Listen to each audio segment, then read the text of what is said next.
Joe, how is Jurassic Park 3 fundamentally different from 1 and 2?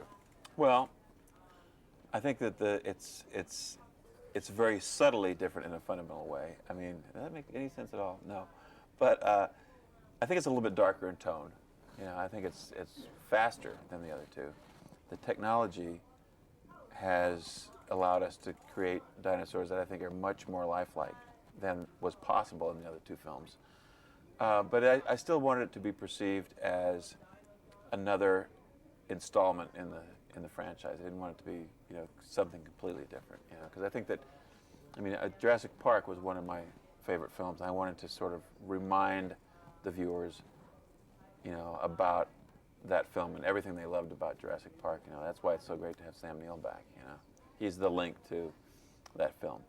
I think it has to go to a different level now. I think we've had, you know, these 3 movies have been about these islands and these dinosaurs, and I think now it's time to take it off in a different direction. And I know that Steven has an idea that will do that when he decides it's time to make it. You know, the computer-generated technology has it's advanced so far. I don't know if you've seen Jim Mitchell's demonstration, but you know, they have simulation programs now that are built into the software of the dinosaur, and it moves muscles and it moves the fatty tissue, and it changes the reflection on the skin, and you can dial in textures and patterns and everything. It's just, I mean, it's incredible to watch. I mean, I come from the visual effects world, but you know, the old school, you know, where you had to actually build a thing and put it in front of a camera, and you don't have to do that at all anymore. You know, and I think the day is coming when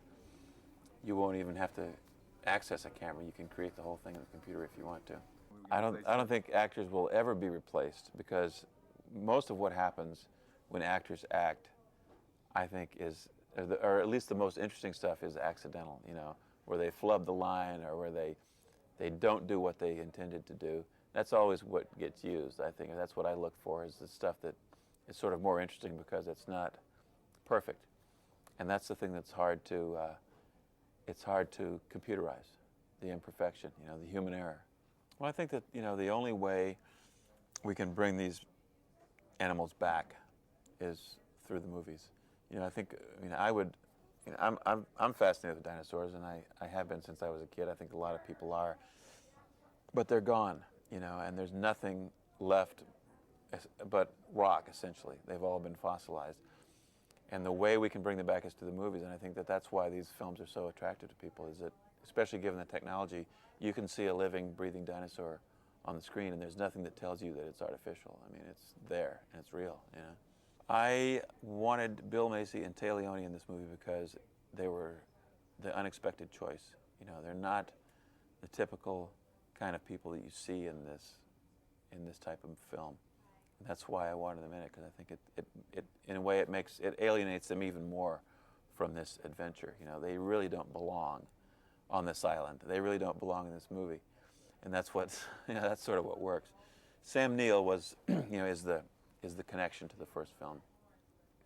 Trevor Morgan, he basically came in and did an audition that convinced everyone that he was our guy. You know, this is who needs to play the kid.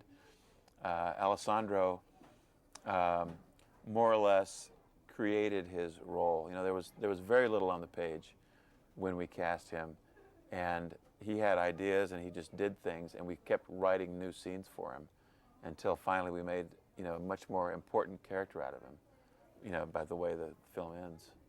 I think Sam Neill was ready to come back. I think that he had a good time on the first one. I think that it really turned his career into something, you know, that was better.